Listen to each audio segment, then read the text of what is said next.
ये तुम्हारा आखिरी एग्जाम है, इसके बाद तुम्हारी शादी भी होनी है। अब पढ़ाने के लिए बाप के पास पैसा नहीं। कहते हैं कि कड़ी मेहनत ही सफलता की कुंजी होती है, लेकिन अगर कड़ी मेहनत के बाद भी सफलता ना मिले तो क्या करें?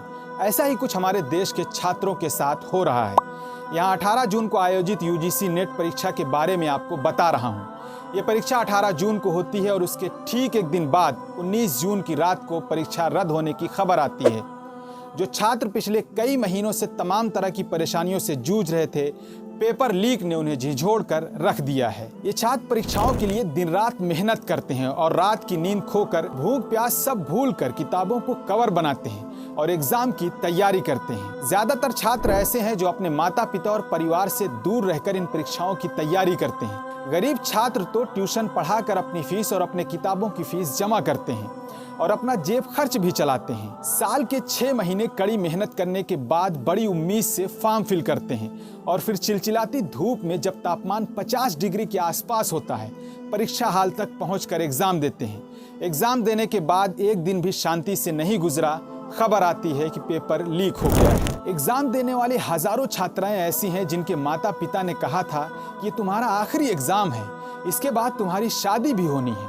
अब पढ़ाने के लिए बाप के पास पैसा नहीं, माँ घर से बाहर जाने की इजाजत नहीं देती। ऐसे में लड़कियां किसी तरह नाराज होकर माँ बाप को मना कर एग्जाम देती हैं, लेकिन पता चला पेपर लीक हो गया है। ये लड़कियां अपने पैरों पर खड़ा होना चाहती हैं, अपने माता पिता को अपने सम्मान की रक्षा का आश्वासन देकर, अपने परिवार से झगड़ा करके, अपने रिश्तेदारों और समाज का उपहास सहकर बड़ी मुश्किल से यहाँ तक आई थी, लेकिन पता चला कि पेपर लीक हो गया है। ये बच्चे अपने माता पिता की आखिरी उम्मीद हैं, जो अपने माता पिता की बूढ़ी आंखों का नूर बनना चाहते हैं, जिनके कंधों पर कई तरह के बोझ हैं, जिनके बूढ़े और थके हुए पिता उम्र के आखिरी दहलीज पर होने के बावजूद भी कमा रहे हैं, परिवार चला रहे हैं और पढ़ा भी रहे हैं। ये छात्र छात्राएं बूढ़े माँ बाप का हाथ बनना चाहते थे, पर पता चला पेपर लीक हो गया है। देश के प्रधानमंत्री को देखा आपने, अमित शाह जी को देखा आपने, राजनाथ सिंह को देखा आपने।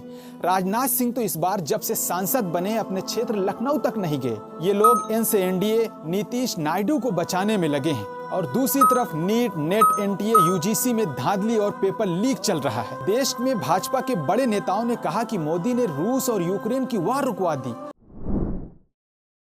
गाजा की वार रुकवा दी, लेकिन मोदी जी पेपर लीक नहीं रुकवा पा रहे हैं। असदुद्दीन ओवैसी ने इस पर कहा कि देश की सुरक्षा तो बहुत बड़ी बात है, मोदी सरकार तो एक परीक्षा भी ठीक से नहीं करा पा रही है। दोस्तों, आपको बता दें कि पिछले 5 सालों में 15 राज्यों में 41 पेपर लीक हुए हैं। कुल 1.4 करोड़ नौजवानों ने एग्जाम दिया था। उनके मुस्तकबिल के साथ ये निहायत घिनौना मजाक किया जा रहा है। क्या ऐसा तो नहीं है कि पेपर लीक नौकरी ना देने का बहाना बन गया है? आपको ये भी बता दें कि 10 लाख के करीब लोगों ने यूजीसी नेट एग्जाम दिया था। अब सब मायूस हैं। अब क्या सरकार उनसे माफी मांगेगी? क्या उन्हें मुआवजा दिया जाएगा? मुस्तकबिल में पेपर लीक ना हो, इसके लिए सरकार क्या कदम उठा रही है? और हाँ, अब यहाँ माता पिता भी हमारी बात सुने। अभी तक आप अपने बच्चे के मायूस चेहरे के लिए मुस्कुराते थे ना, आप उन्हें खुश करने के लिए कुछ भी करते थे, तो आप मुस्कुराइए, क्योंकि कोई भी एग्जाम आखिरी एग्जाम नहीं होता। ये जिंदगी है और जिंदगी ही एग्जाम है।